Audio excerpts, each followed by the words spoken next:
Okay, we're live. Thank you. Good evening, everyone, and welcome to this regular meeting of Mahone Bay Town Council. We have all of our council here with us tonight and some of our staff. And I would be remiss if I did not wish our CAO well in his recovery from his fall on the ice near his house today. We do have the deputy CAO taking up the mantle for tonight's meeting. There will be an opportunity when the meeting is over for anyone who's watching the meeting. We'll have a 10-minute period when you'll be able to ask members of council questions on anything that is discussed this evening. So with that, we'll begin by acknowledging that we are gathering today in Mi'kmaq, the ancestral, present, and future territory of the Mi'kmaq people. We gather with the intent followed by the living peace and friendship treaties with respect, cooperation, and coexistence. You do have an agenda, council. Entertain a motion to approve the agenda as presented or amended as you wish. Councillor Burdick. I'd like to amend the agenda to add a closed session to discuss contract negotiations. Okay. Thank you. Okay. Second that. Councillor Feeney. I'll second that with amendments. Okay. It's been moved and seconded that with the amendment of adding contract negotiations as a closed session, we approve the agenda as presented. On the question, all in favor? Motion is carried. Thank you. Let's go to the minutes of the meeting of January 24th. It was a special meeting. What is your wish, council? Councillor Carver? Minutes be accepted as circulated for January 24th, special meeting. Thank you. Seconded by Councillor Now, I believe. Moved and seconded. On the question, all in favor? The motion is carried. Now the minutes of January the 25th, another special meeting. Councillor Feeney? I'd move that those minutes also be approved as circulated. Thank you. Do we have a seconder? Councillor Carver, you've heard the motion. On the question, all in favor? That motion is carried. And let's go finally to the meeting of the 27th of January. That was a regular council meeting. Councillor Now? So moved. Thank you. Do we have a seconder? Councillor Carver? Moved and seconded. You've heard the motion. On the question, all in favor? Motion is carried. Thank you. We have no presentations this evening. Let's go to our correspondence for action items. The first one is a correspondence from the Dynamite Trail Association requesting some signage. I'm just pulling the letter up. Okay, clerk, do you want to speak to that? Yes, Worship. This signage is actually already planned to be purchased. There's two types of signage. There's the one that we have now that says crossing coming, and then there's another type of signage that says, you know, look for a person here type of thing. And that signage is already planned. Chester has it, I guess, and our manager of Public Works and Transportation has already planned to purchase that when we can put signs in the ground again. So council could, if you wanted to make a motion to ask for a report on the plan or some sort of update, or we could just say that's in hand, that's where we are, and it's council's discretion is what to do next. Deputy Mayor Kangata. Will it be as simple as sort of saying a motion that the staff respond to the letter and inform them that those things are already being purchased? Okay. Do So we I have a move it. seconder on that motion? Councillor Wilson? Okay.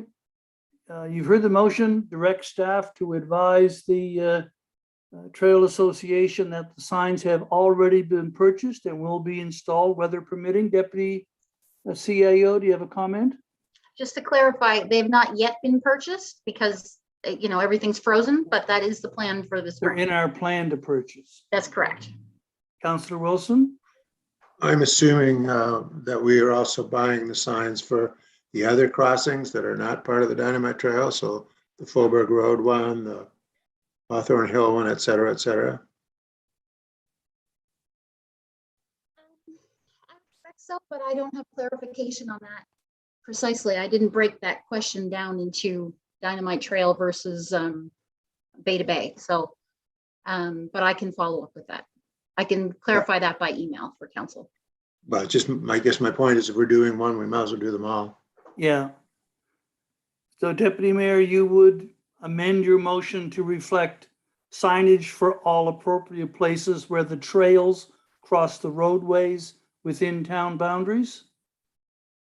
Okay. And the seconder, happy with that? Who was the seconder, or did we get to one? Councillor Wilson seconded. Ms. Redden? The motion was to, for staff to write a letter. Do you want a separate motion to install the signs? Oh. Deputy Mayor, We've what would already you got them like? purchased. We've already got the plan. Okay. Do you Yeah. have the other locations planned as well? Clarify that, but the motion we've just made is, or sorry, that we've just heard is that they be installed at all those locations. So Okay, that's fine. But is that a separate motion? Because the motion I recorded was about writing a letter, not about where signage was to be placed. Yeah, they amended the motion. okay. You've heard the confusing motion. On the question. All in favor? The motion is carried. Thank you. Let's go to the Remo operating budget, the note from Alex Demerick.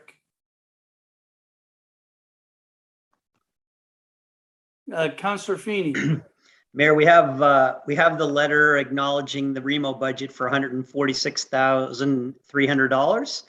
And I'd move that council direct staff to ensure that there's an appropriation of $3,686.60 made in the 2022-23 town budget to meet our obligation to this Remo budget. Thank you. Seconded by Councillor Now. You've heard the motion. On the question. Do you have a question, Deputy Mayor? Yeah, I'm so wondering, should we be communicating that we've approved the budget? And will that be part of the motion, or it's just because it asks us to approve the budget, so to speak, or something? Deputy Clerk? So I have a motion written that council approved the Remo budget for the fiscal year 22-23 in the amount of $146,300, with the town of Mahone Bay's share being $3,686.60. Sounds good to me, Okay. Mayor. Okay, and to the seconder, Deputy Mayor, does that meet your requirements? No, yeah, mine was just asking the question, do we need to respond to because what Councillor Finney mentioned was for us to appropriate those, to allocate those funds in our budget. But do we need to communicate to Alex and Mr. Dumares and Remo that we have approved our portion of the budget? And I think the Deputy Clerk's motion approves the budget and our share in the amount of. So we've got both pieces in the motion. I'm okay. If you're comfortable with that, I'm okay with that. Clerk? Yeah, the standard practice is when this, when a motion like this is passed, we then share that information. So the staff will automatically respond to Mr. Demerick and advise that this motion has been passed. And then at the Okay. Remo board, they'll collect all of those from the partner units. All right. Thank you. Rather, on the motion, on the question, all in favor? Motion's carried. Let's go to the next piece, which is AMANS, Municipal Engagement Sessions. It's an opportunity for councillors to participate in this 90-minute session on equity and anti-racism legislation. And Councillor Burdick? I think that it's really important that we participate where we can. I did wonder, I couldn't tell from this particular letter where the community engagement happens. I guess I'm assuming that's a separate session or? I believe these sessions are for elected persons. So, and like you, I assume there's going to be a session for the public to follow. Okay. Yeah. All right. So each of you can take from this and register. I think there's 2 opportunities for the Western zone, which is where we are, to participate. Yes, February 14th at 2 o'clock or February 15th at 2 o'clock. Okay, so there's no motion required on that piece. Let's go to the last one. That's the letter from Minister Lohr calling for infrastructure ICIP, Investing in Canada Infrastructure Program monies for the green projects, environmental quality stream of the Investing in Canada's Infrastructure Program. Mr. Hyde and I had discussed that, Deputy CAO, and he felt that we already had the paperwork done on these things. Since the last round we didn't make it, that we would resubmit them this time. Yes, please. So yeah, that's exactly what we're thinking. As you know, we've all been waiting impatiently for this to open up again, and we have lots of ideas and ready to go. So council may choose to make a motion to direct staff to bring a report to council about the proposed application for these funds. That's really what we're thinking at this point that council may choose to do, but we are very much excited and ready to go for this funding opportunity. Okay, glad somebody's excited. Okay, somebody wish to make that motion to direct staff, Deputy Mayor, to bring the projects together and report to council, and Councillor Wilson seconds the motion. On the question,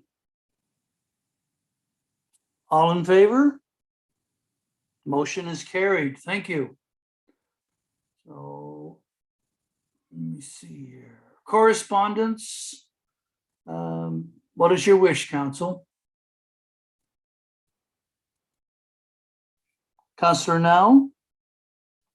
I would move that we receive and file the correspondence. Thank you. Deputy Mayor? Second? I second, and I have a question. Yes, please.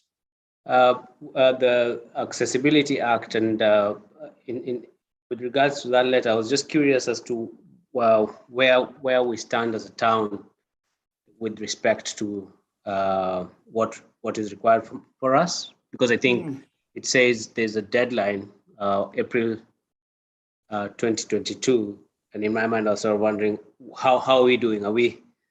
Do we meet all the requirements, or are we in a place where there will be some scrambling to happen? See, Deputy CO? Yes. We are actually looking forward to our meeting with the Regional Accessibility Coordinator. We had to reschedule. We had it set for one day last week, I believe, and we had to reschedule. So that's coming up soon. So we are where we should be. Obviously, we have a lot of work ahead of us, but we're already set up to meet. Department heads will be meeting with the accessibility coordinator to talk about Mahone Bay specific details. So, yeah, we are where we should. We're not panicking. Okay. So Okay. we're no worse than anyone else, and we're feeling pretty good here that we're on the right path. Okay, Deputy Mayor and then Councillor Burdick. Yeah, just a quick follow-up to that is so wondering whether there's a report forthcoming as to what we've done. We approved that, I guess, regional approach, and assumption is that all things are going well, but it'd be very helpful for us to just get a Cole's notes of where we're at and how things are going. When you say where we at, Deputy Mayor, where we as the town are at, As a or town. where our committee group is at? It would be great if we had the entire committee, but I'm more interested in where my home base is at because that's, Okay. I guess, my area of interest right now. Yeah. Councillor Burdick. Thanks. I just wanted to suggest that a letter be written to I guess it would be to Elspeth McLean Weil, just to congratulate the organizers of Now Lunenburg County for all their great work in the area. Yeah. And thanking them and congratulating them, basically. Yeah. Is that a motion, Councillor Burdick? Yes, it's a motion. Thank you. I'll second it. Councillor Carver seconds. You heard the motion. On the question. All in favor? That motion is carried. Thank you. Councillor Carver, did you want to raise another issue other than the Lunenburg Now one, or? Okay. Well, I thought I might try to comment on the deputy mayor's question about the accessibility activity, but I think we maybe better wait until we can consult with the CAO for the clear information. There's been very little activity ever since the regional committee got its papers and documents ready for the province. So we were ahead of the game on that, but since then we haven't done much as a local entity. Yeah. Okay. So anything else for information items? We have a motion on the floor to receive and file, notwithstanding the commentary and the actions. I think. All in favor? Okay, thank you. Let's go to the staff reports. This is the first reports in February. We have the big report at the end of the month when hopefully our CAO will be able to fly in on one wing and do his report. Questions for the Deputy CAO on the staff reports?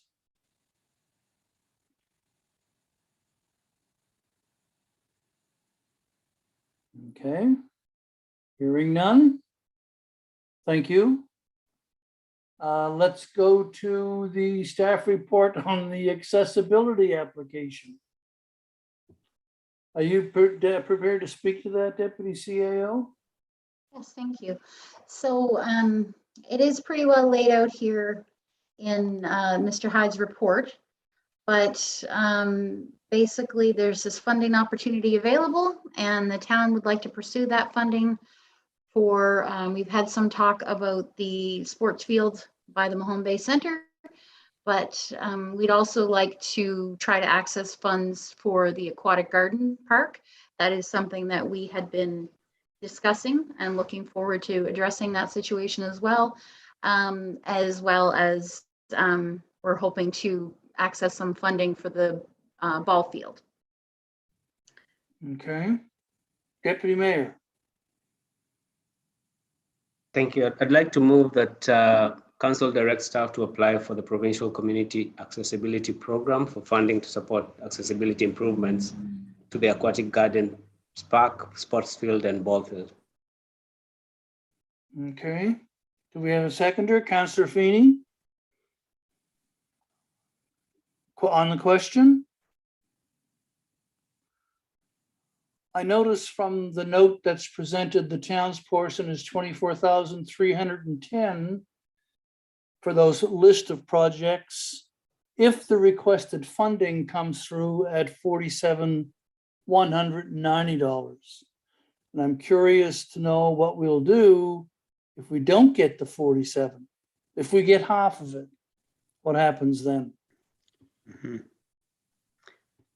Yes, please. I think we have to reassess, honestly. We put the application in and we see what we get funding for, and then reassess from there, depending on what they fund or not fund, what the Yeah. costs are for those specific ones. I think that's really all we can do. But we're not specifically committed to achieving this list of items. We hope for the best, Okay, and All we right. see what we hear back. Yep. all right. Councillor Feeney? Well, Mayor, I think we did have a lengthy discussion on the companion projects in the meeting of the 24th. And, I think that $25,000 capital allocation strikes me as very on point with the numbers the council's very familiar with from that meeting. So I take your point about, the funding gap, but I think there, as part of the overall companion project, I think we did have a motion in that meeting about $15,000 for infrastructure. And I think this builds upon that, if I'm not mistaken. Okay, I think Thank that's you. right, isn't it? That this augments the overall project that's also being advocated for by the Mahone Bay Center and Mahone Bay United. This is an add-on top of that. If I'm pretty sure that's true. okay. So you've heard the motion. We've had the question. All in favor? Motion's carried. Let's go to the next item on the agenda.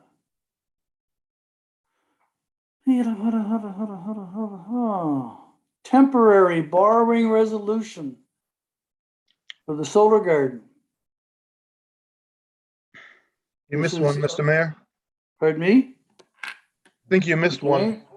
We could have, Communities on the communities on the move application. Oh, yes, okay. CAO, are you going, or Deputy CAO, are you going to speak to this one? Certainly. So we have had a couple of conversations with the people who are running this pilot project. There's some interest in Mahone Bay as a pilot community for this because of the nature of our community. It has to do with recreation, but not organized recreation. It has to do with essentially being more active in your everyday life. So we are looking to apply for this funding to essentially fund a person to get some of the projects we've already planned on and budgeted for. We help them get across the finish line. So one example that when I first heard about this that I was very excited about, and Councillor Carver, I'm sure this one will be dear to your heart, but we've talked about a bench program and we've done all kinds of work, but we have a small staff and there's always something else. Let's all just look at what today was like. So we are hoping to be able to access this funding to get those types of projects that we have ready to go across the finish line, someone to see them through. And then with this, we also would have that capacity to have someone working with groups to see that increased usage in the community, see that connection to the community. We have a wonderful set of community groups in the area, the Bay to Bay Trails, the group from we've had different groups have helped out with the bicycle program. So we've got those connections we've already made with the Connect 2 program stuff. So that is what we're hoping to do with this project. Really, the piece that we would be bringing to this funding is stuff that we've already budgeted. Some of it we've already done. And what we're looking for the funding for is a person to see this through the rest of the way. So we're hoping that would work. Okay. Councillor Carver. Thank you very much. for that information. I'm curious about how this position might fit in the org chart.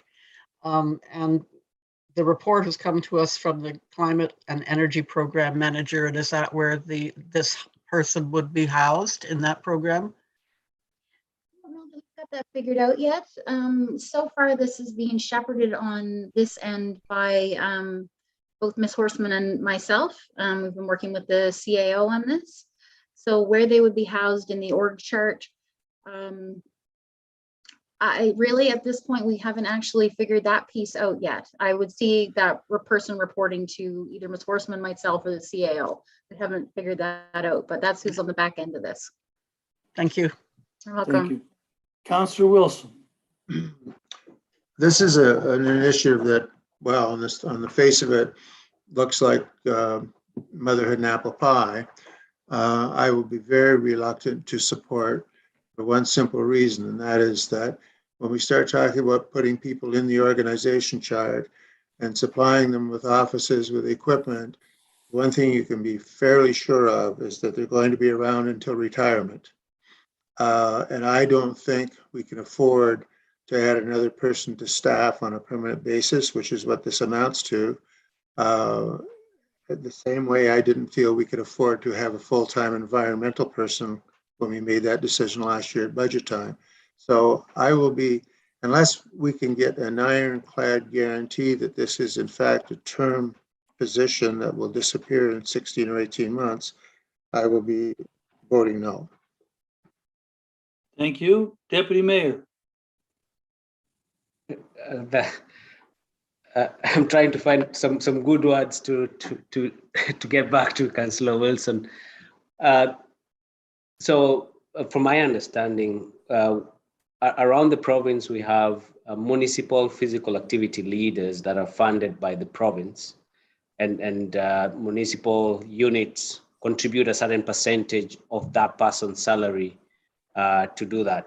And we are one of the, I guess, municipal units that doesn't have that, which in many ways, back in when I was not a municipal council, I used to wonder why that's the case, because it's sort of not taking advantage or not utilizing the capacity that's out there from the provincial government to be able to address an issue that we don't have enough capacity. So we don't have a recreation department. We don't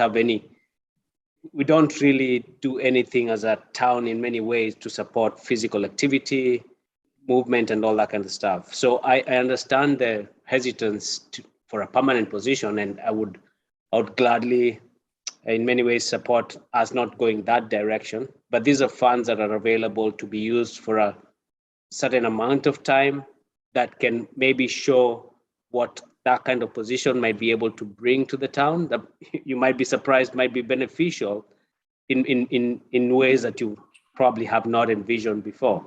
That might, to a certain extent, even improve the financial situation of our town. I would say go on this journey, have those reservations, but go on this journey for us to be able to capitalize on funding that's being offered.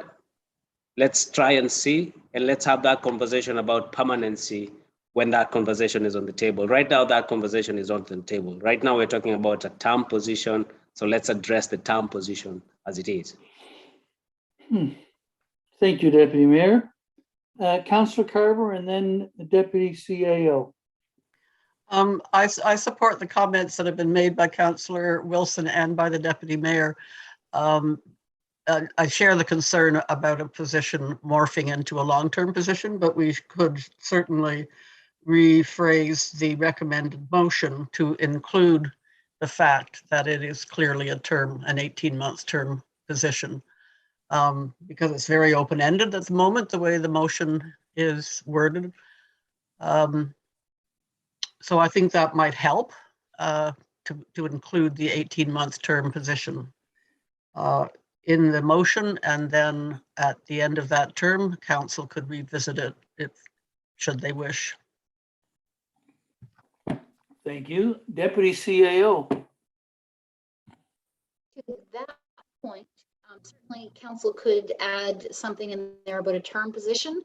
I would caution against putting an actual number because 18-month term position is our pie in the sky. So if we don't get quite enough money, then we would back that position up. So, you know, if we don't get everything we've asked for, but we get some, I would prefer if the motion were for a term position rather than actually specifying what that date was.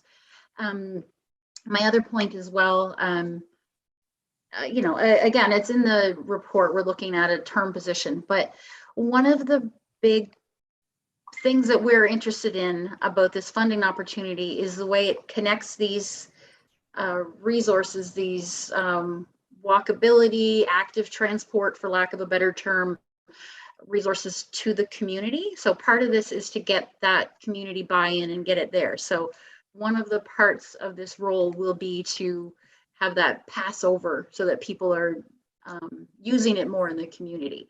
So it's a kickstart idea rather than a long-term plan. So again, as the deputy mayor said, a conversation make, I couldn't comment on what a future council may decide to do down the road. I don't know, but certainly from our perspective, we are looking at the conversation is if we get someone, where do they sit in town hall right now for a term period? So I realize that doesn't, again, I could never guess what council would do down the road, but from a staff perspective, we are 100% thinking term position. How long is a term position in the town of Mahone Bay? As we've outlined here, if we get the full amount that we are looking for, we're thinking 18 months at this point. But if we don't get the full amount, then we would dial that back. Because Okay. really what we want the money for is the person mostly. So are we saying that if we get the full funded, this position will be in place for 18 months? If we get something less than that, it'll be in place for less than that. So the maximum, to go to Councillor Wilson's comment, is that the maximum term is an 18-month term. We could say that, yes, Well, we can say it, but I mean, is that what we mean? yes. Okay. Yeah. Deputy Mayor, you had a comment? Yeah, a simple comment that the motion does indicate pilot program. I thought for me, pilot means it's not permanent, right? You're testing something. But if you need to put the, I guess, parameters around it that narrowly, that's fine. But I would say for me, the motion addresses it as a pilot program. We should be comfortable with that. Okay. Councillor Feeney. Sorry, Mayor, I'm having a lot of buffering issues this evening with the Zoom. But hear them. you know, I think there's a lot of voices of experience around the table who've, you know, have seen, you know, operating costs creep. I think that's the fear that some would have. But you know, I'm willing to. I think as the deputy mayor says, I'm willing to go with this plan and, you know, put in the application and see what happens. You know, I do have concerns about the amount of effort and that it's going to take to have another staff member in the contingent, given the breadth of our, you know, projects that we have underway. And this is just like adding another project to the pile. So, I mean, we did have a lengthy conversation at our last council meeting about trying to reduce the scope of some of our projects right now to get through the summer months and try to make sure the most mission critical projects get prioritized. So I just don't want to do something that's going to distract us from the super mission critical projects. But, you know, so I'll leave that with the, you know, with the clerk and with the CAO to make sure that that doesn't happen. But we, you know, we're here to help them, but we just don't want to have more. We don't want to add more to their plate, given the amount of work that we've already added over the last year and a half. Okay, thank you. Deputy Clerk, could you read us the motion, please?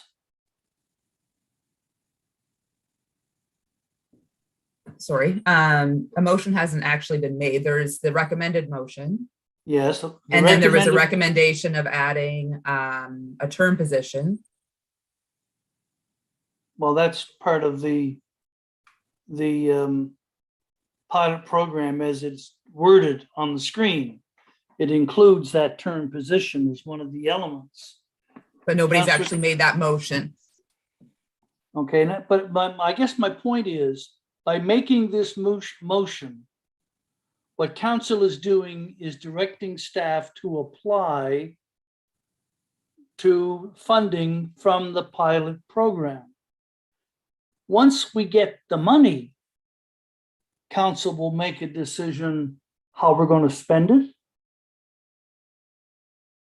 Is that, so we're not making a motion tonight for the town to commit on this.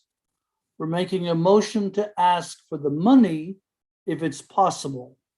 And then we'll decide, depending on how much we get, how we're going to use it. Councillor Feeney, I'll say it 3 times and you'll heard every third word. No, you're fine, Mayor. I'm catching your drift. Deputy Mayor. Yeah, so my understanding is that yes, we're applying for the funding, but in applying for the funding, we're specifying the funding is to be used in a particular way. It's not that it will come back and then we'll start saying, well, let's use it this way. No, The that's right. application for funding will have a specific description as to how we want to use the funds. And Yes. I think it's just to pay for a person for 18 months. Okay, well, we can either put it in the motion now, or we can motion to get the money, and then when we hire someone, decide it's for 18 months. Maybe I can Can't take a go in stab. wide open. Maybe I can take a stab for a motion, then we can discuss how it sounds, if you don't mind. Go ahead. Yeah. I'd like to move a motion that council directs staff to apply for the communities on the Move pilot program with the intention to support our ideas of having a staff member for 18 months. A term staff member. A term staff member for at least 18, at most 18 months. Okay. Yeah. All right, thank you. Councillor Carver. Well, I would second that motion, except I would delete the 18 months on the advice of the clerk, deputy CAO. If the mover agrees. No, I'm quite okay with that. I put in the 18 months because I thought I thought you wanted you and Councillor Winslow wanted it. So I'm okay with that. Okay, do we have a seconder? That was me. Oh, that was you, was it? Okay, Councillor Carver has seconded the motion, but changed the wording of it to eliminate the reference to the 18-month period. So in theory, we could hire a term employee for 36 months. Right? Is that what we're saying with this motion? Not really. I think we're saying the funds will determine how long that will go, right? Okay. Councillor Wilson. Before we vote, just a reminder to council that this is how we got our environmental manager. Mm-hmm. Good point. Councillor Feeney. Now that I can hear every word, I think that's a fair point Councillor Wilson makes, but another fair point is that even that position continues to be a term position that hasn't yet expired. So, I think we're all singing from the same song sheet about understanding the town's capacity to take on long-term fixed costs and knowing that we're going to need to prioritize those dollars for the most mission critical positions. So, I think we will have that conversation down the road. I think the issue here is that, as I understand the proposal, and this is not like the community, the last question, the communities, what was the last one we approved that had the accessibility initiative, that this proposal has no town of Mahone Bay funding. Contribution, that's right. 100% contribution from the province. Mhm. And so with the caveat, I think with the understanding that we all understand the caveats Councillor Wilson points out, our understanding is that when this comes back to council with some, it's 100% funded by the province. Okay. Fair enough, right? Yeah, sounds it. Yeah. Let's see what council thinks. Let's find out. You heard the motion? I feel like Bob Barker gonna spin the big wheel, you know, see if it comes out as $1. Okay. All in favor of the motion? 1, 2, 3, 4. Motion's carried. Thank you. Good discussion. Let's go back and look at the agenda. Now we come down to the temporary borrowing resolution. And the price goes up.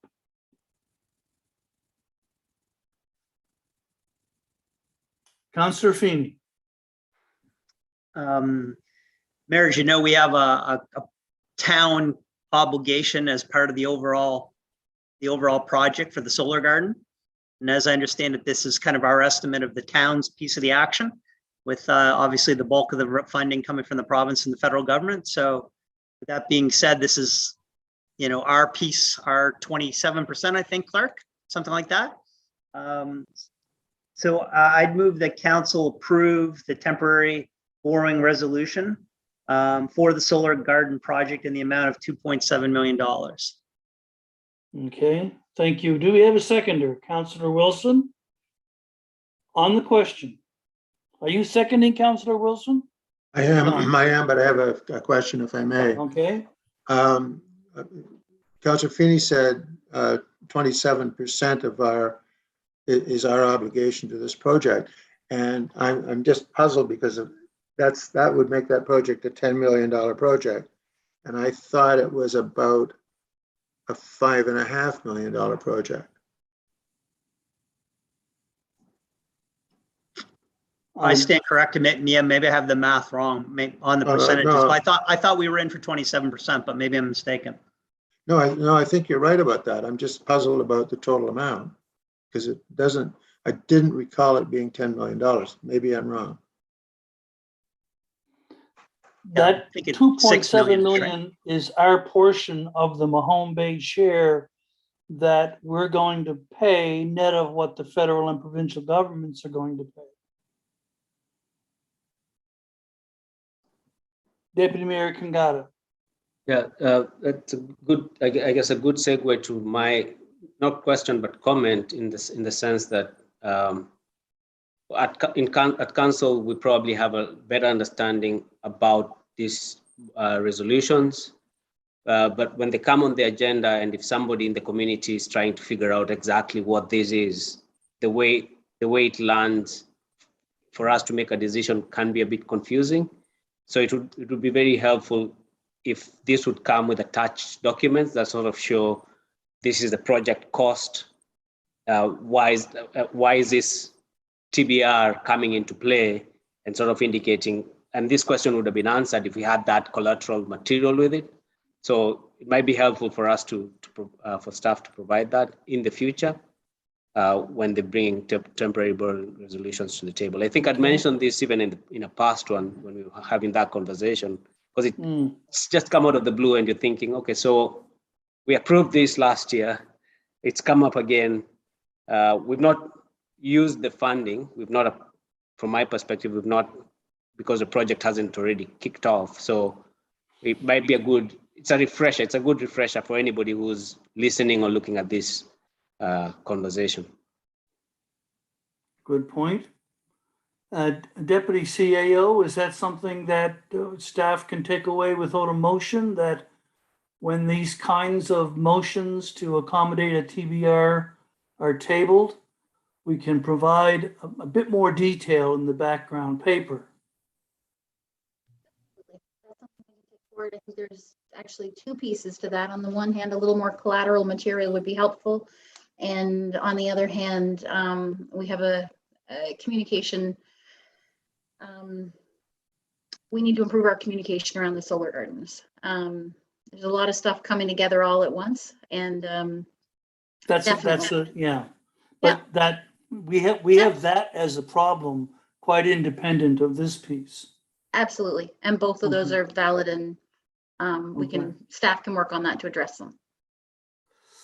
Okay, so we have a resolution that's been made and seconded.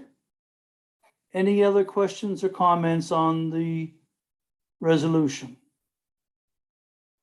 To approve the temporary borrowing resolution renewal for the solar garden project. Councillor Feeney. Mayor, if this isn't time sensitive, I'm not sure if it is time sensitive, you know, I think it's worthy of deferring it.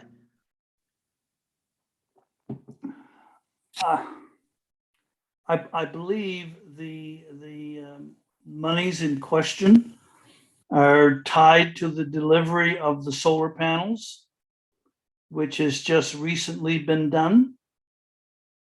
I don't know how time sensitive that makes it, but So this motion's just simply authorizing our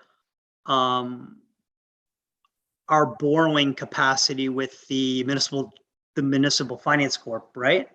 it's extending it. We had it and then it is expiring and now we're extending it. Rolling it over for another year. That's right.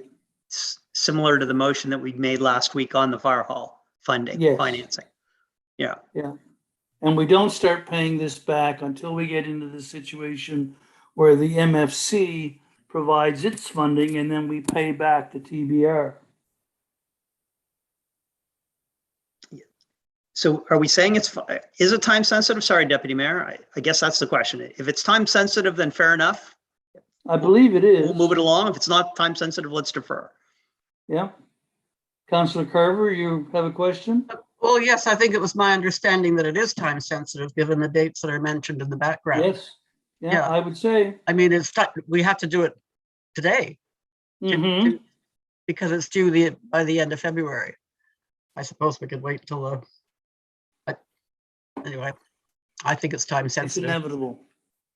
Okay.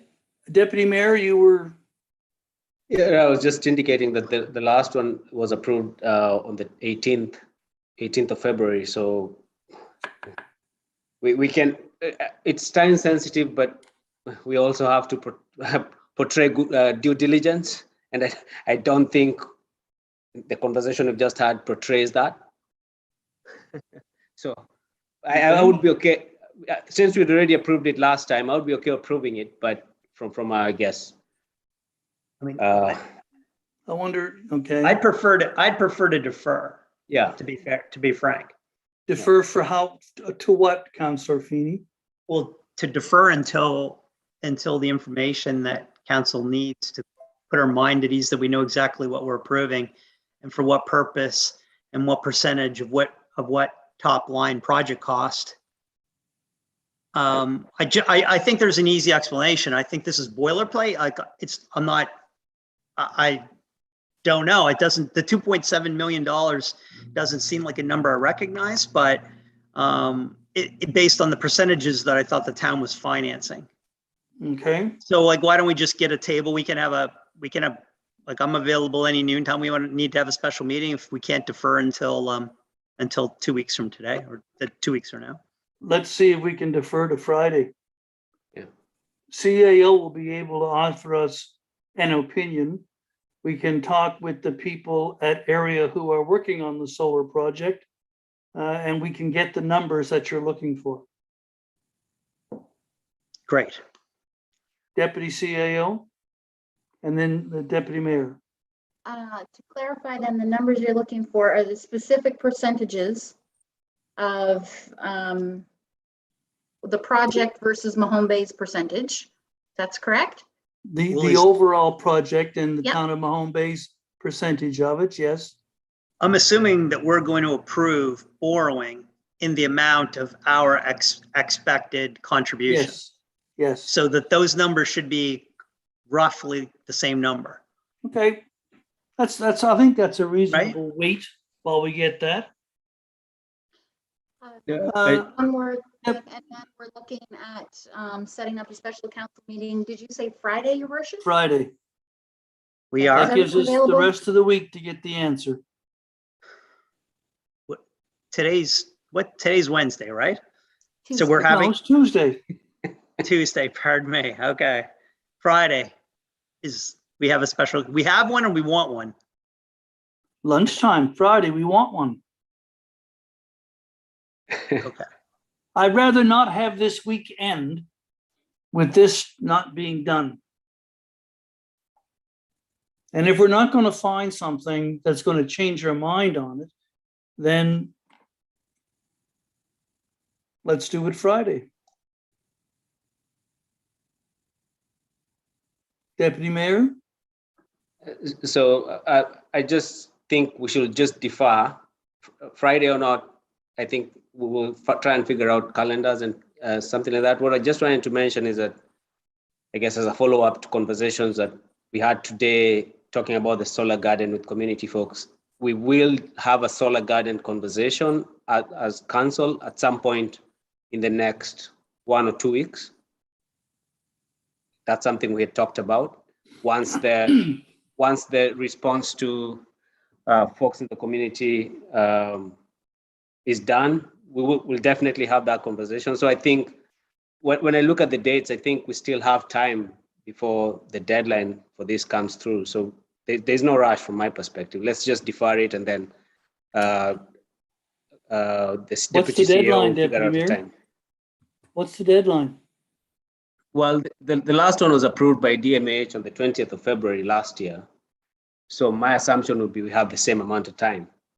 And we are only on the 8th of February now. So we have 12 days to figure out a good meeting time that everybody is available. Okay, so we'll Yeah.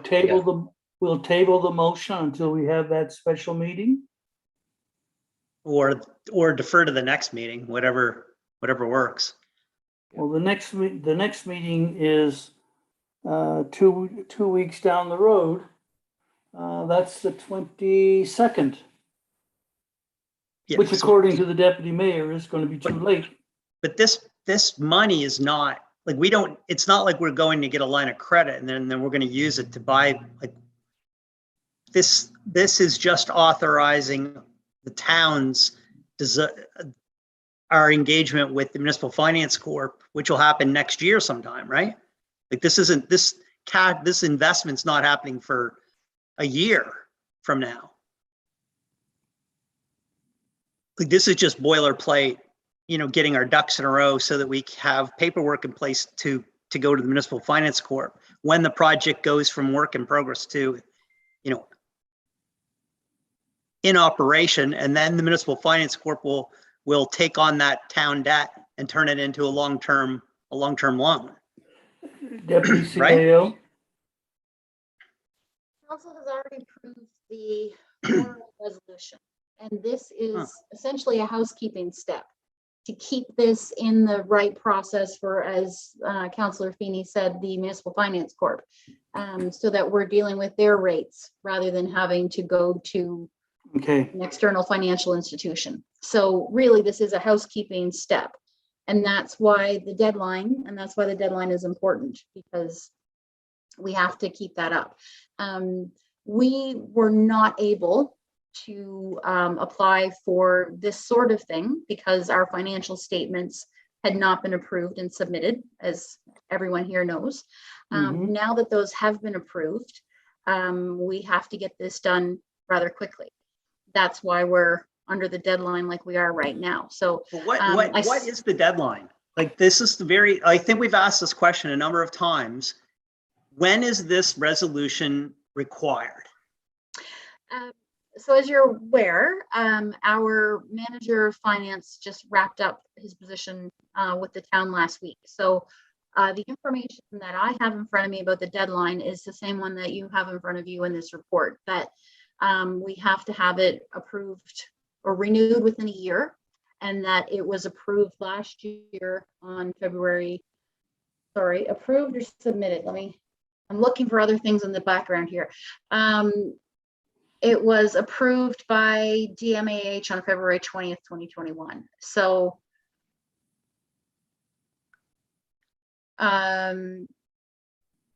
yeah, so, and then we'll need to renew again in February 2023. So unfortunately, that's the information I have in front of me. I'm sure the CAO had gotten a little more follow-up for this meeting tonight, but that was not something we discussed because this is, again, Okay. generally a housekeeping situation. So Okay. we can definitely find some more information. We can definitely get that information out there. And my understanding of where we are now, just reading the room, virtual room, as it were, is that council would like for staff to get that information together, have it more clear, get it together, send it out so people have a chance to review it, and in the meantime, get together a special council meeting so that everyone has a chance to come back after having looked at the meeting, after having looked at the information, preferably have the CAO here so that he can answer these direct questions, and then council will have this in front of them to consider. That's my understanding of where we are. Is that about right? Nothing is going to change as I understand it. We had this approval a year ago. We have to get the approval renewed because the clock has ticked out. We are making financial commitments as we go along.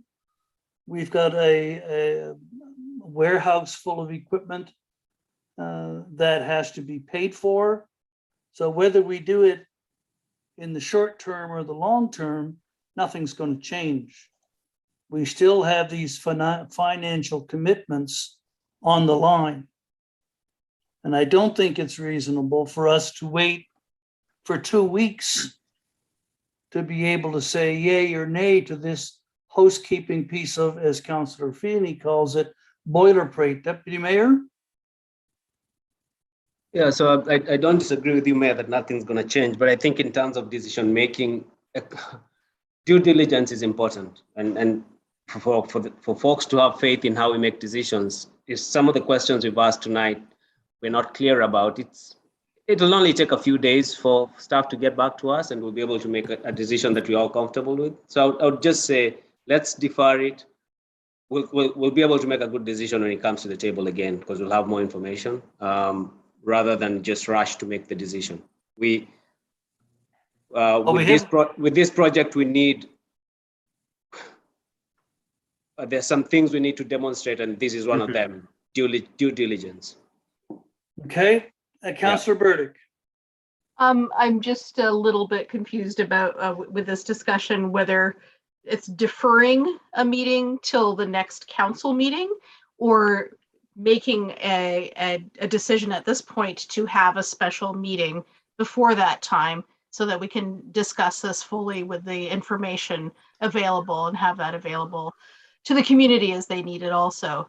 To me, it seems like I understand the need for, as to have the information available, to feel like we're making a decision that we can defend.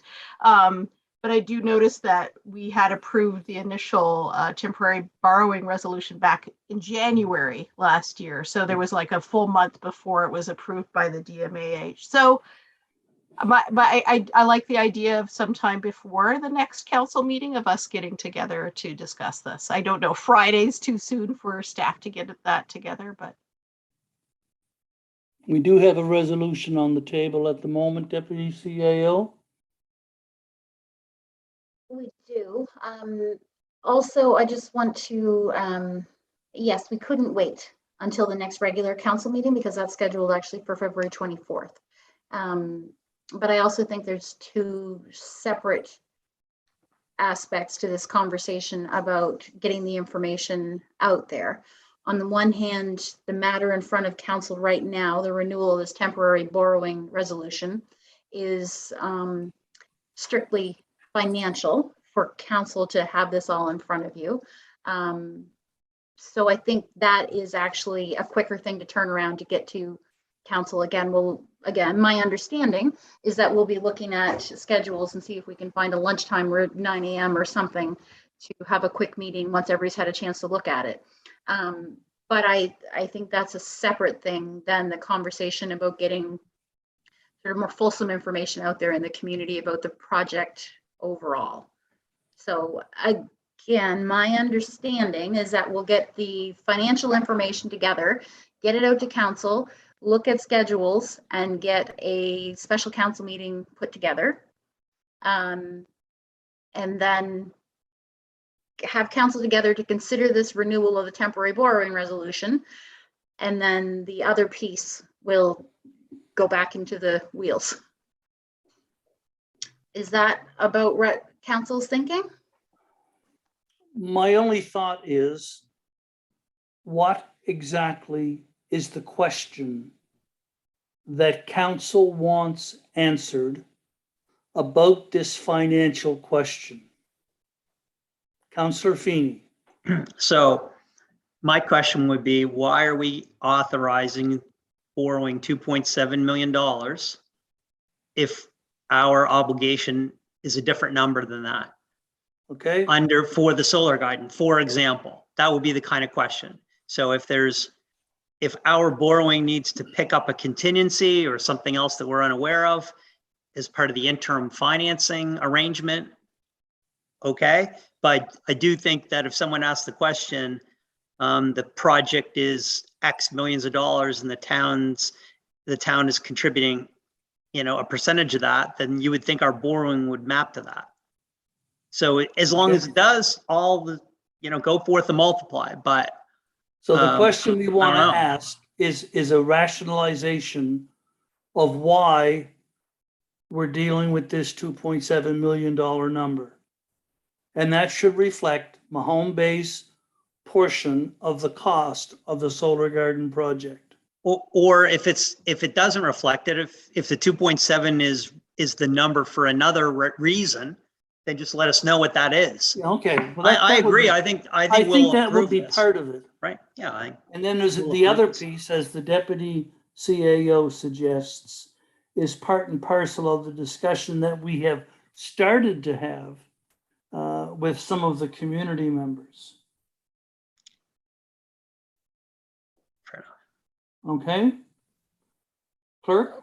So from here, my understanding is that we are going to defer this. So we'll ask Ms. Redden to just note in the minutes that this item will be deferred to a later. We vote to table the motion that's on the floor. Okay. And then when we come back to a meeting, we take the motion from the table and deal with it. Okay, that's fine. And then I will get together that financial information and we'll look at schedules and we will set up a special council meeting relatively quickly. Like I said, I'm sure this information's out there. I don't have it at hand, and to be perfectly honest, I just crashed my computer in the background trying to pull it up. I don't know what's going on right now, but whatever's buffering with Councillor Feeney's house has apparently moved a couple buildings down the road. So my apologies. Well, there aren't too many instances where you can have a motion when there's a motion on the floor, but the motion to table the motion is one of those instances. So we'll entertain a Councillor Carver. Entertain a motion to table. Yes, I'll move that. Okay. Do we have a seconder? Councillor Now, you've heard the motion to table the initial motion. You on the question, all in favor? That motion is now tabled until the deputy CAO advises us of a supplemental meeting date, which will happen quickly or soon, and the information can be gathered to provide the answers to council to enable a reasonable consideration of a vote on that initial motion. Okay? All right. Let's go back to our agenda. Staff reports. Yeah, Is it? No, council items. Federal government's Ghost Gear Fund. This is the presentation that we had last meeting.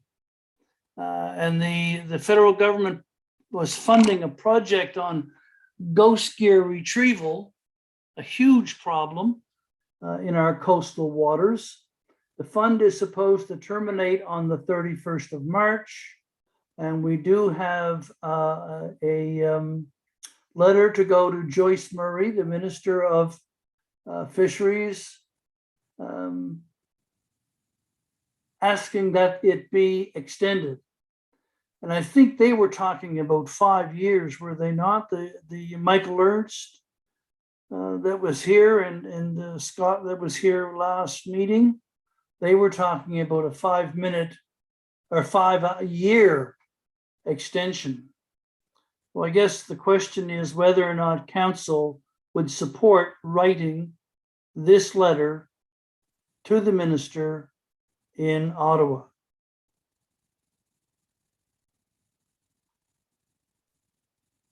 If you would, let's have a motion. Councillor Carver, I move that council approve sending this letter to Minister Joyce Murray. Have I got that right? With an extension of the program, the Ghost Gear program, until at least 5 years, 2027. yeah, or at least until 2027. And including the optional paragraph that was suggested. Yes. Yes, that's the motion. Okay, do we have a seconder? Councillor Feeney, on the question. All in favor? The motion is carried. Thank you. Staff will let me know when the letter is ready. Let's go to item 7.2, snow clearing. There was a couple of pieces to this. Councillor Carver, didn't you have one part of this one? Yeah, yes, mine is part B. If you want me to start with part B. We'll start with that and see if it triggers anyone else. Okay. That was the fire hydrant piece, wasn't it? Oh, no, it wasn't even, no, that was part A. Oh, okay. I think that was part A. So this issue that you've now given over to me came to me as a request, and I think at least 2 other councillors also had a similar query, asking that the town play a role in creating a good ice surface on the pond in Jubilee Park. And there, as we all know, there's been a lot of skating activity on the pond using the surface as is, and kids and parents have been shoveling as needed to create a much needed recreational resource during the pandemic. And there was hope expressed that the town could ask the fire department to flood the ice and recognize that community members will take responsibility for clearing snow. In my original email, I said, I'm not sure if there are liability issues to be considered, but I certainly support the idea of an excellent community partnership of citizens, fire department, and town in providing a recreation resource. And it's in keeping with the intent of our strategic plan to connect with community passion and interest. So, of course, things are never as easy as one hopes. And so we heard back from the CAO that it is a little more complicated, and that it would be useful if there was a motion made tonight for staff to prepare a report for council's February 24th meeting. So I will make that motion to ask that council ask staff to prepare a report about clearing snow on the Jubilee Park pond, and to provide that report on February 24th. Thank you, Councillor Carver. Do we have a seconder? Councillor Burdick seconds. On the question. Deputy Mayor, do you have a question?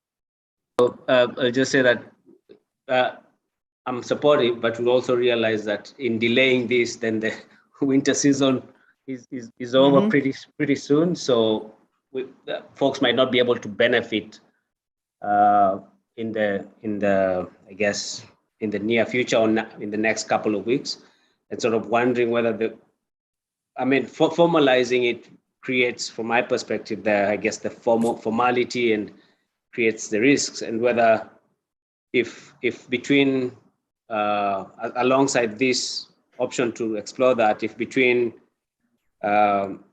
amongst the community, if they can figure things out, that we as town will not be tying their hands to a certain extent, whether that's something that we'd be comfortable with.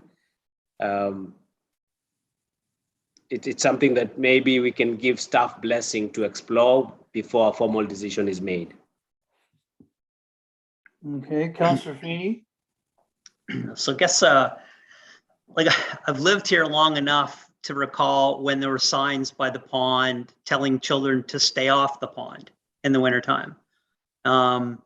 So I do think that although we have had this particular winter season has been excellent for skating, over the last 25 years, that has not always been the case. So I do believe there's a lot of issues around, public safety, ensuring if the town's going to take responsibility for ensuring that ice is safe to be on. I do think that there's a lot to think about. So I know right now, today, it's perfectly safe to be out there. I'm sure the ice is quite thick, but, I remember my brother rushing in an ambulance to the hospital with hypothermia, falling in and almost drowning in that pond. And that wasn't, that was a few years ago, but the last time I checked, the winters are more mild than they were then. So I'm a little bit more cautious about, I think we should provide the support where we can, but I do think it needs to be really well managed, and there needs to be very well understood expectations of what the town's going to do, what the timing that we would step up to doing. I think that planning is really important, so that make sure everyone knows who's doing what. Somebody's out there figuring out the ice, how deep it is. Anyway, I'm out of my depth, but you get the point. I don't think this is anything we need to rush. I don't think we need to rush out there tomorrow, tell staff to go flood the ice so that the grade 6 can skate there. Well, next week, this has to be something we do for years at a time, not just one season. Okay, thank you. Deputy CAO.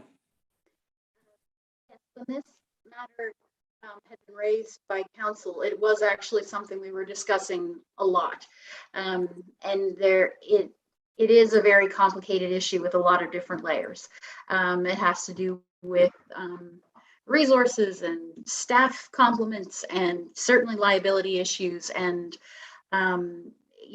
Councillor Feeney, yes, I've been living with this for a couple of weeks now. It's been a lot of research. And when you say, I'm sure the ice is safe tonight, I physically cringed because, we've got a lot of rain. I've spent the last couple of weeks learning a lot about where the fresh water feeds into the pond, and there's a lot at stake here. So a lot involved in this. So definitely, I'm very grateful for the motion for staff to bring back a full report, because there is a lot for council to consider, a lot of decisions that council will have to make about where to direct resources, how to best address the many layers involved in this. So I'm very happy to have that motion on the floor so that staff can bring all that back, because really there's a lot for council to consider to make that decision. Thank you. Councillor Now.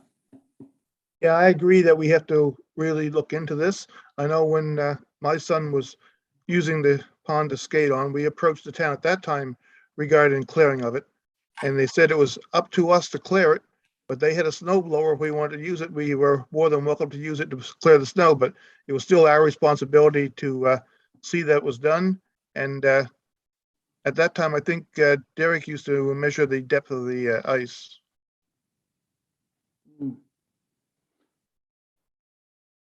Deputy Mayor. Sorry for extending this conversation longer. So with I guess the background and the back and forth one of the things when I think about it is that maybe we should not even formally have this conversation and just allow the community to figure its way out, so that we don't get to a point where my worry is that we'll get to a point where we come up with a decision that says folks cannot use the pond because we've been in many ways scared by what comes to the table. So I would probably at this point I would probably say maybe let's not even discuss it. Just I was one of the councillors who folks reached out to. I'll just go back and tell them you don't want to go down that route. That will be a route that will not be very helpful to us using the pond in the future. And also when we think about staff complement, the amount of work staff have, this is something else we'll be putting on the table for them to come up with a report, knowing that one of the options will be to say, well, it's too risky for town council to handle, so probably we wouldn't do it. Just a thought. I don't think it's a question of it being too risky for town council. It's a situation where town council needs to know all of the relevant factors when they make that decision. And I would suggest that now that someone has asked the question, due diligence requires that we give an answer other than go ahead, if you want to use it, use it. And I think that's why the report that we're directing staff to provide for the next meeting would give us what we need to make an informed and relevant decision. Councillor Burdick and then Councillor Feeney. Thank you. Yes, I think there's a need for more information about this. It has come to us.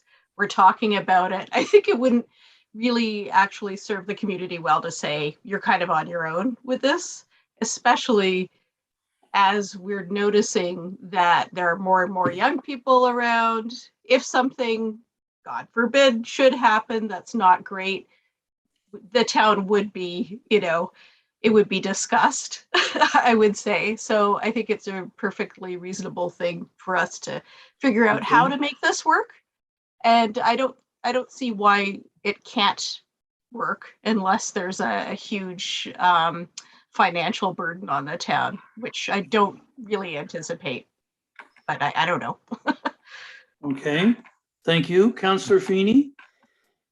And Mayor, I don't think we need to litigate it tonight, but I think on the meeting on the 24th, we did hear about this excellent idea about the recreation equipment library that would be kind of located. And kind of when I'm thinking about that library, I also thinking things like, a large auger, a large pump, the equipment that you need to flood the pond, but maybe done in a way that's has oversight versus like something that the town physically does. So even if your basement fills up with water in this major rainstorm, the fire department will come, but they're not going to pump out your basement. They're only going to make sure that the water doesn't rise up to your electrical panel. So there's things we do. If you want to borrow the pump, feel free, but the fire department doesn't physically do that work for people. I know that from unfortunately from experience. So, but I do think the idea of what are the tools that people would need to have access to do that, I think that's something the town absolutely can help with. Okay. Well, let's take a vote on the motion and see if we get the necessary information by way of a report to do just that, Councillor Feeney.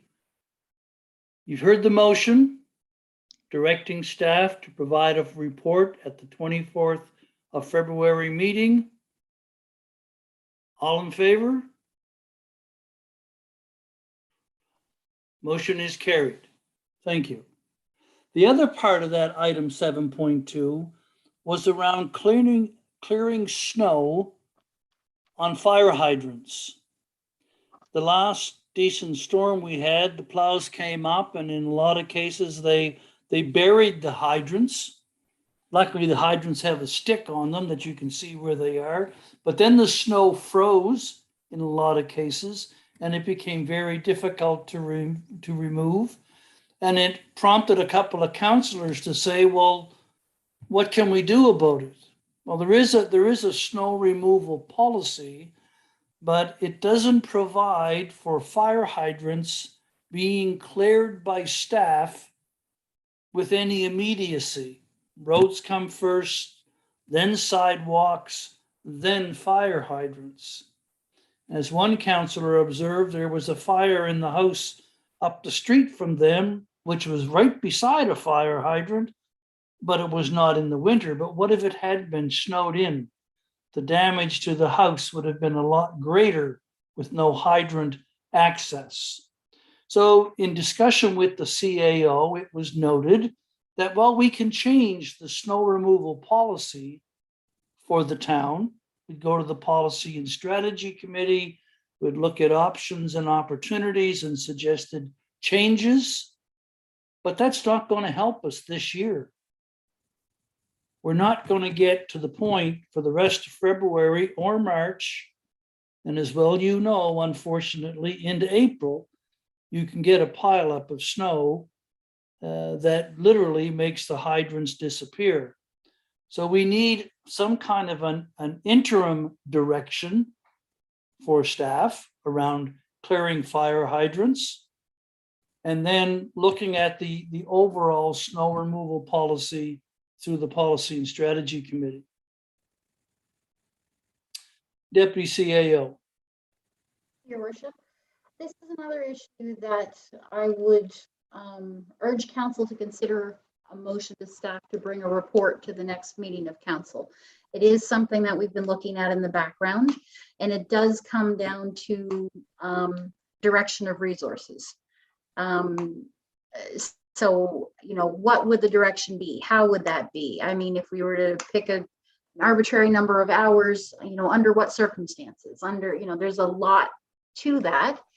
We have been looking at it, so I think it would be very appropriate, and I think it would be very helpful to have a motion to direct staff to bring back a report, just as we've spoken about a couple things already this meeting, for staff, for council to have that information in front of them, so that when council comes up with specific direction for staff, as the mayor has suggested for this year, then that information is in front of you all, so that you have that information to make a decision.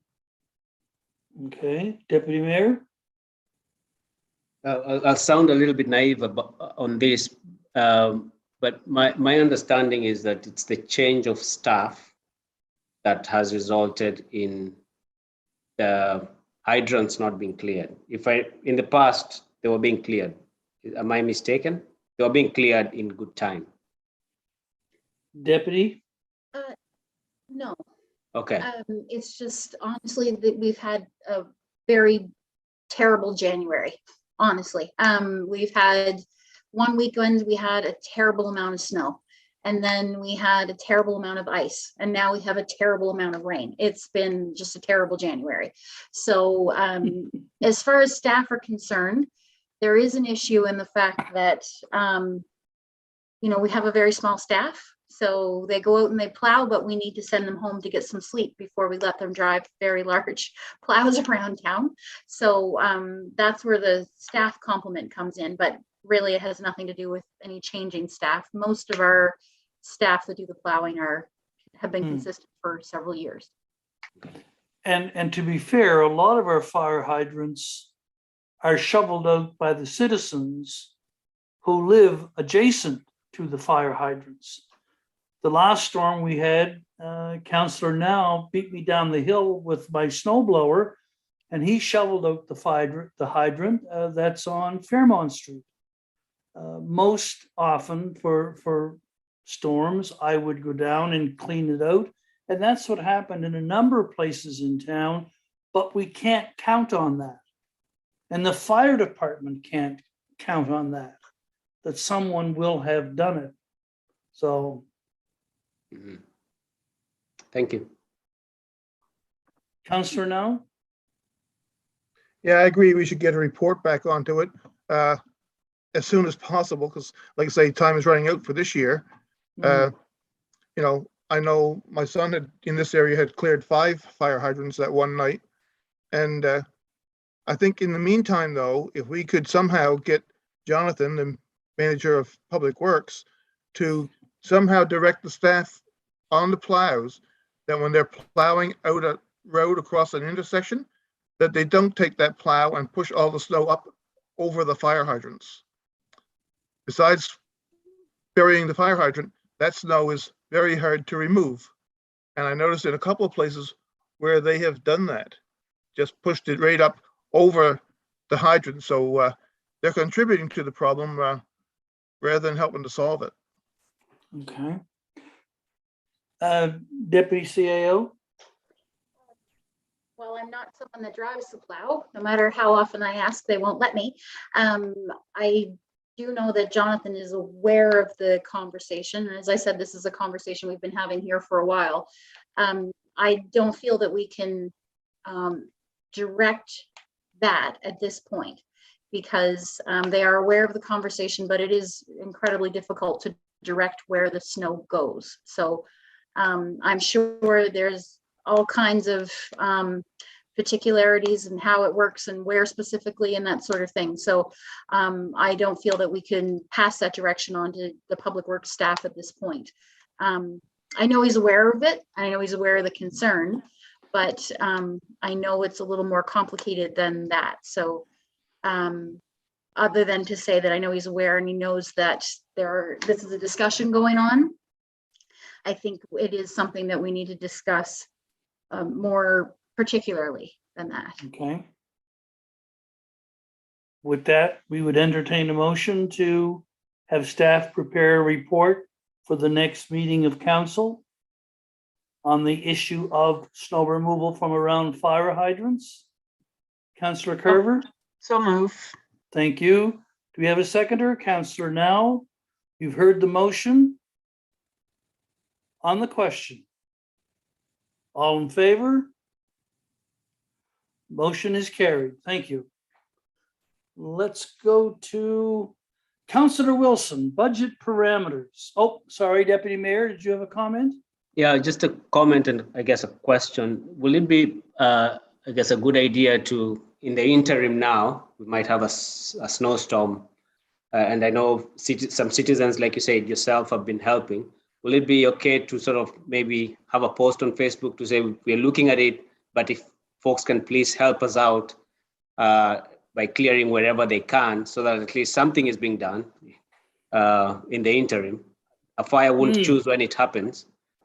My assumption had been that they're cleared out. I never look at them, but as it's a concern, folks might step up and help out for a bit as we're trying to figure out what we will do and how we'll do it. We'll call it the Adopt a Fire Hydrant program. Yes, exactly. Deputy CAO. That's acceptable to council. That's certainly something that is very common in other municipalities. Is So it? that's acceptable to council. We can certainly make that happen.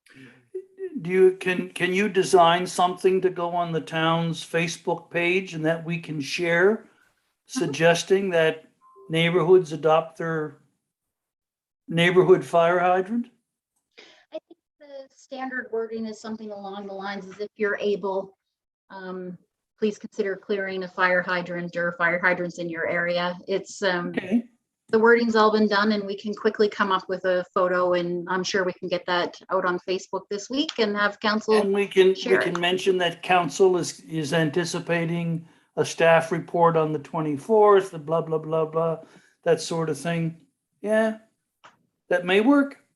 At least it's a step to get the hydrants cleared this year and get the item on the table for next year. Okay. Councillor Wilson, budget parameters. Thank you. You can probably see, except I can't because I just destroyed it, the memo that I sent to the Deputy CAO a week or so ago. I created this in the context of the current situation where we have, I think, probably close to a 20% increase in our overall assessments year over year. And therefore, if nothing else changes, we're going to have a very large influx or significant influx of income in the budget. some of you may recall that I had a difference of philosophical opinion with the CAO about how a budget should work. And I can tell you that the way I believe it should work is that we should create a budget that is sufficient to our needs, but not excessive, and then design the tax rate multiplied by the overall assessment to give us enough income to provide for that budget. The tradition, I think it's fair to say, among municipalities, probably all across the country, is to make sure you protect the tax rate at all costs and accept any upward fluctuation of assessments as a windfall that is welcome and can be spent. In that context, what I'm wondering, and I guess what I'm trying to say here is, I think it would be helpful to the people who are creating the budget if they knew in advance what our expectation was. So my expectation would be, for example, to say the budget for the coming fiscal year will be no more than an increase of the cost of living we're currently experiencing year over year for the costs we have control over. I recognize we don't control the police, we don't control the education department, but all of the other stuff. That we take a look, and a really good, careful look at our staffing requirements to make sure that they're relevant to our current needs. And we don't have either people in the wrong place or too many people in certain places or not enough in others, whatever that may be, but that it be a very critical look. So I guess what I'm wondering is if there's any appetite amongst councillors to have that kind of discussion and create a one-page outline for the financial staff and the CAO to say, these are the parameters we'd like you to work within when you develop the budget. Councillor Burdick. Thank you, Your Worship.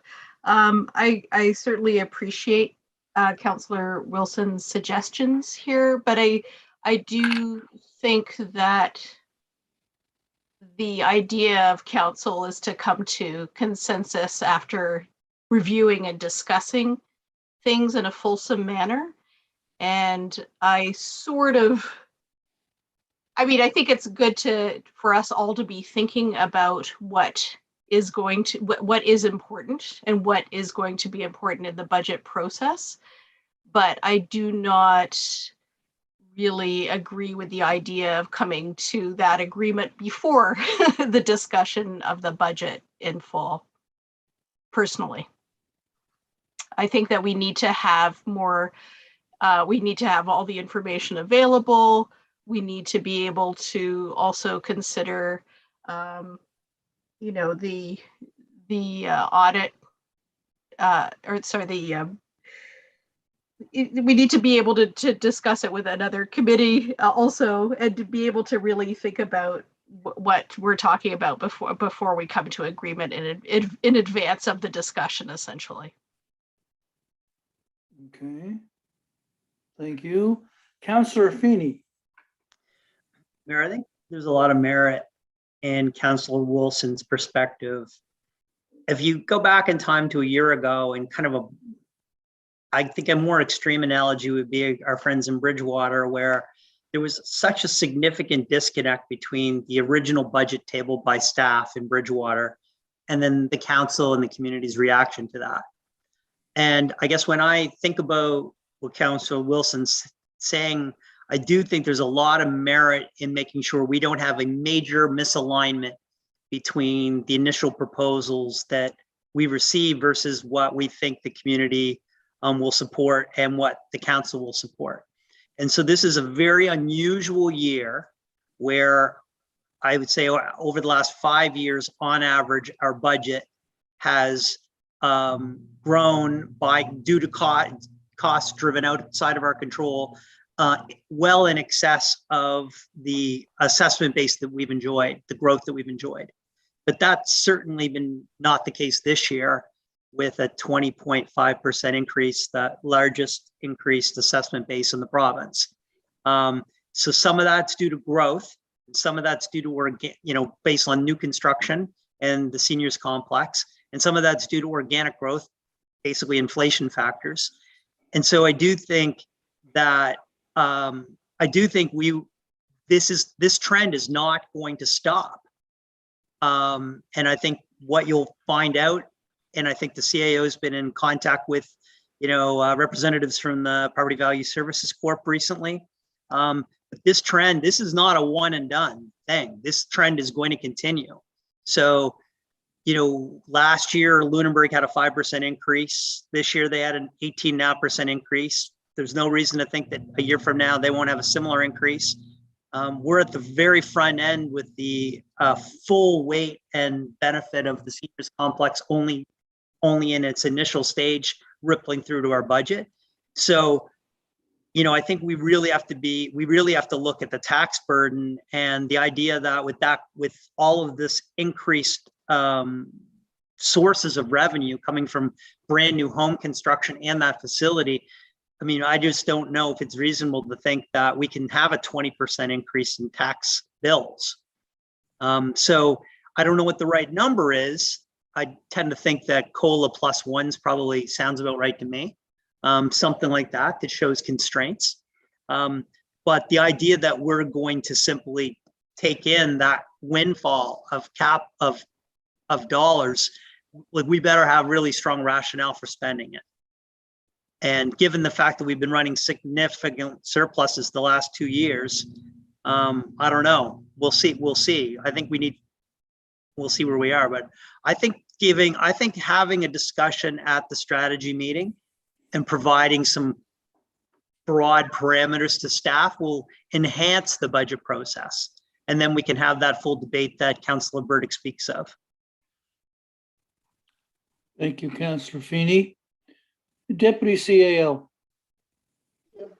With recent changes, we are going to have to delay the budget process this year, but we do have budget meetings for the first time ever booked in our annual schedule. So we actually have meetings set aside in March to talk about the budget.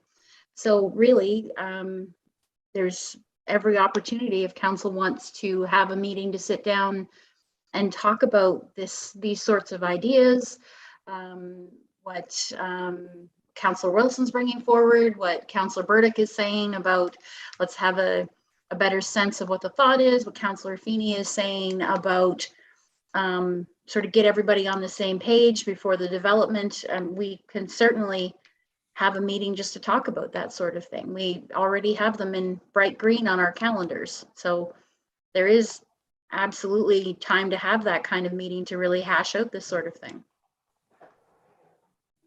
Okay, thank you. Other comments? Deputy Mayor. I think I'd appreciate having that conversation. I'd go to it with an open mind. I think there are things that I guess in principle I agree with. There's things that I don't. So having that opportunity to explore that and then getting a sense of where people are at would be helpful. And it probably might avoid staff going in tangents that might not be where the direction council is going. So good conversation to have, I think. Thank you.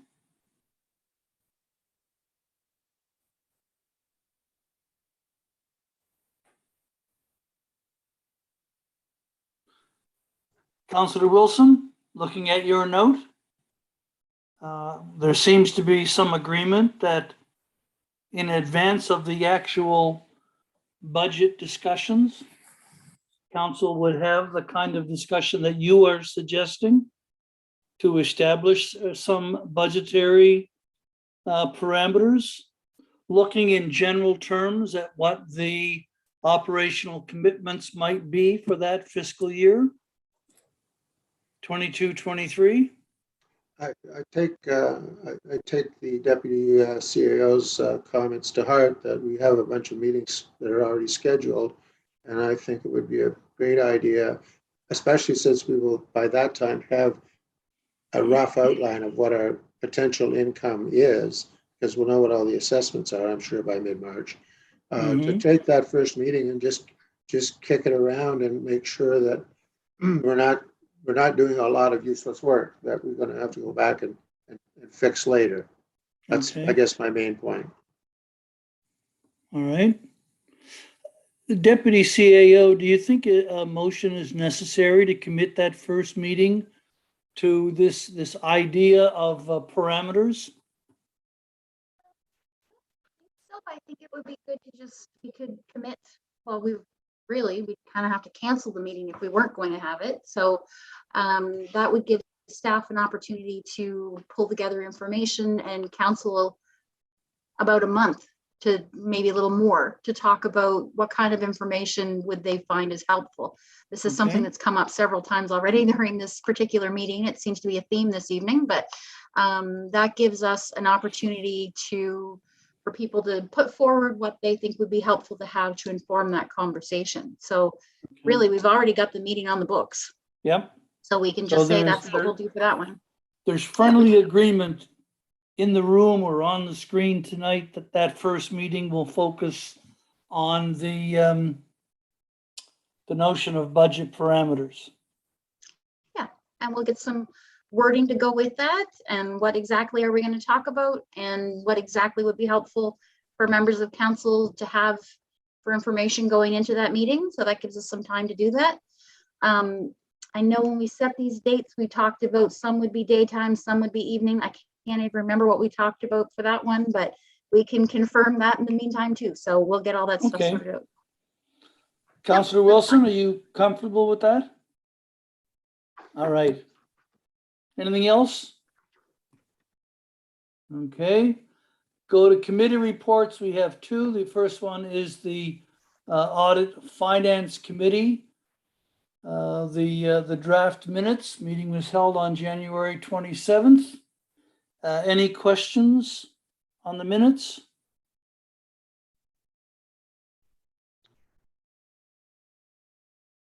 Okay.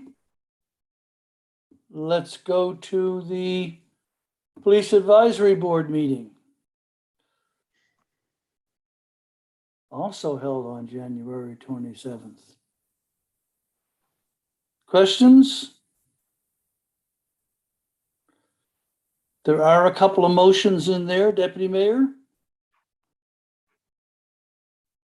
I just wanted to mention that there are a couple of motions there, and I'd like to move that that council develop a policy regarding surveillance cameras within the town of Mahone Bay. Thank you. Do we have a seconder? Councillor Burdick seconds. On the question. Councillor Carver. I would like to hear a little bit more of the background that led to this motion, if that would be possible. Deputy Mayor. Yeah, so I guess for me, came as a surprise that there had been conversations between town staff and the police about setting up cameras on the.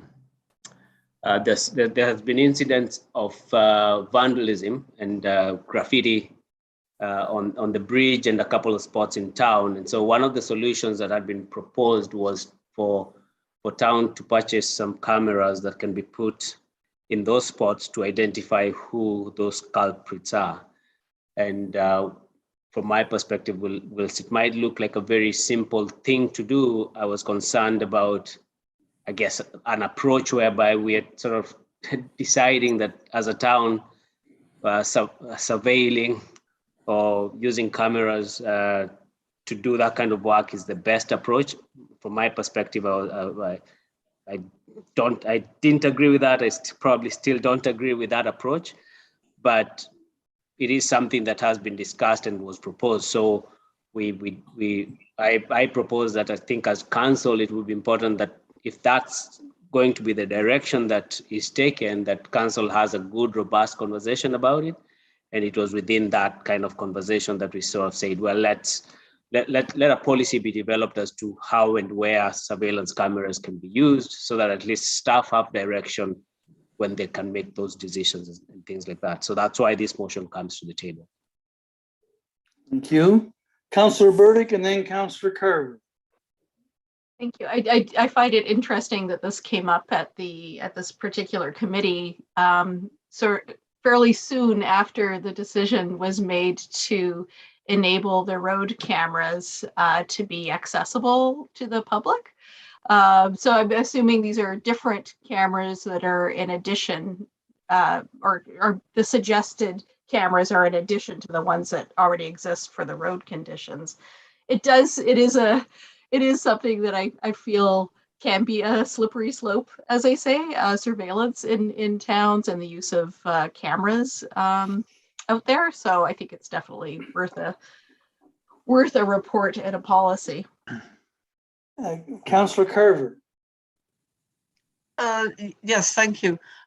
There was something about the way the deputy mayor described the background a bit that left me feeling that we are moving towards having surveillance cameras, and that we will be developing a policy about how those surveillance cameras will be used. But are we making a decision about whether to have surveillance cameras? Where does that come in? We're in the timeline. Deputy CAO. So the motion that has been presented would be to develop a policy, and then that would come back to council for council to review before a policy were passed or anything. So at this point, the direction to staff would be develop a policy for council to review. And then, yes, my understanding is that we're not doing anything until we have feedback on that policy. And then that would open up the discussion with council. Does that answer your question? Yeah, so that would open up the Councillor. discussion at council about whether to have surveillance cameras. And if Yes. so, what would the policy about their use be? That's correct. Oh Would my. it then get referred to the Policy and Strategy Committee? That would be at council's discretion when they receive that draft policy. Oh, okay. Councillor Feeney.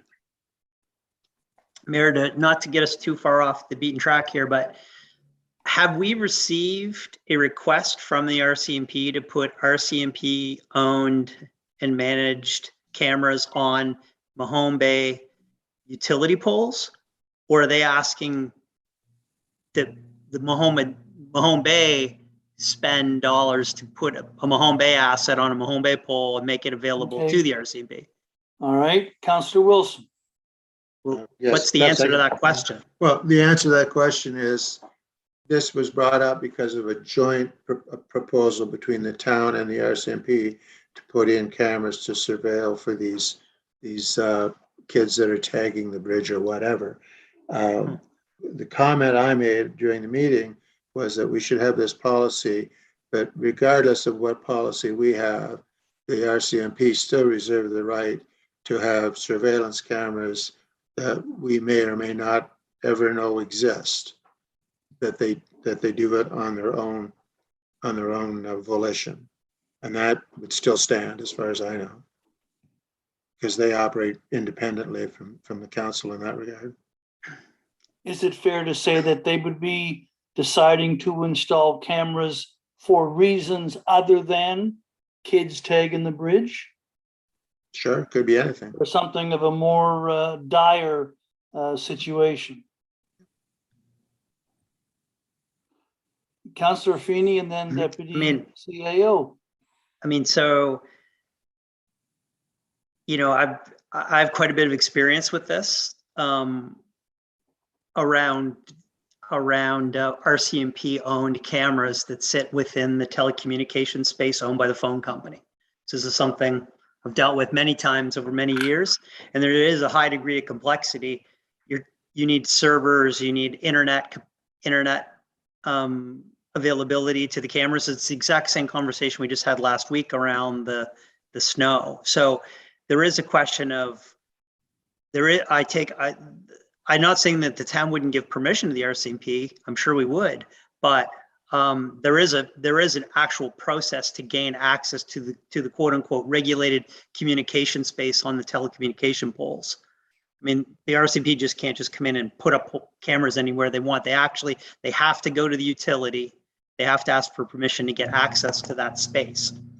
So there is a process here. I just think that if there is a formal request to the town, then that formal request should come to the town council. Okay, thank you. CAO and then Deputy Mayor. There's two conversations going on. So specifically the conversation that led to this discussion at the Police Advisory Board was the use of something like a trail cam, basically. Snap some pictures of very specific areas that the town has seen issues with vandalism and graffiti and that sort of thing. That would be something that would have been done in concert with the town for a very specific reason. That is a separate conversation than if the RCMP are conducting a drug sting or something like that. That is an entirely different level, and that is something that they do at a different jurisdictional level than with the town. And I suspect, Councillor Feeney, that is more what you're familiar with.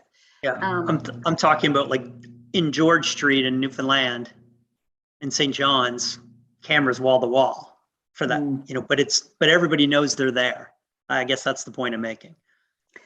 So this policy would look at something like, in my time that I've been with the town, the conversation about whether or not do we have cameras to look at graffiti at, you know, the ballpark or the playground, or that cycles around every couple of years.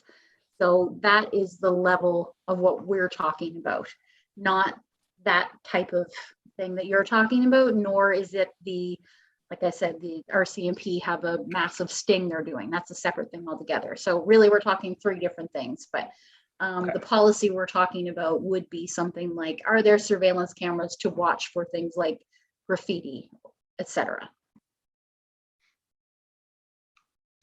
Okay, Deputy Mayor. I guess just to run it off, basically the reason why this is coming to the table is that decision needs to be a council decision, whether that taking cameras and whether it's a trail cam or a I guess highly sophisticated RCMP camera, it should be something that council discusses before the decision is made at staff level. And I think staff were appreciative of that, I guess, that nuance. And so that's why this comes into play for us. And as council, we can provide the guidance through a policy that sort of says, these are the things that we are comfortable with. These are the things that we're probably not comfortable with, and they might need further, I guess, investigation. So it's an opportunity for us to discuss this at this table in a much better way. Okay. Anyone else?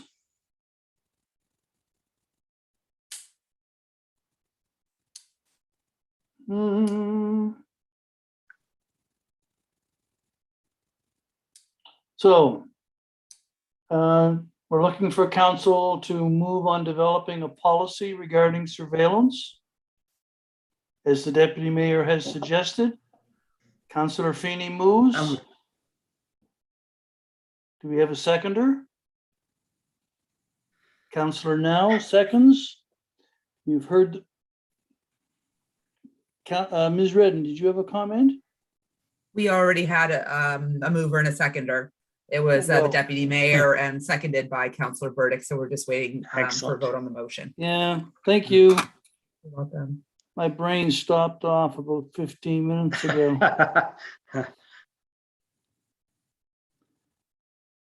Okay.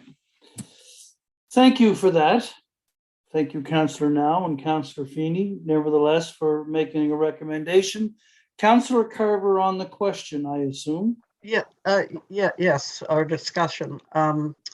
So the motion has been to recommend that council develop a policy. Are we directing staff to draft a policy for council's consideration? Is If it, if the wording of the motion is not succinct enough, right, we can amend it to reflect that staff be directed to prepare or develop a policy for council to consider. I would be happier with that revised wording if the Okay. mover and seconder. Okay, a friendly amendment, Deputy Mayor, are you comfortable with that? Sure. Councillor Burdick, are you comfortable with that?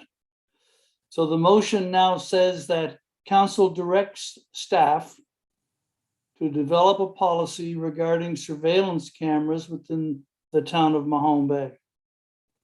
And it'll come back to a meeting of council at a future date. Okay, you've heard the motion. On the question. All in favor? Motion's carried. Thank you.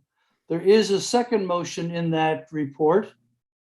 Council write to the Department of Justice requesting the ability to recommend an appointment to the department in place of the ministerial appointment, which continues to remain vacant.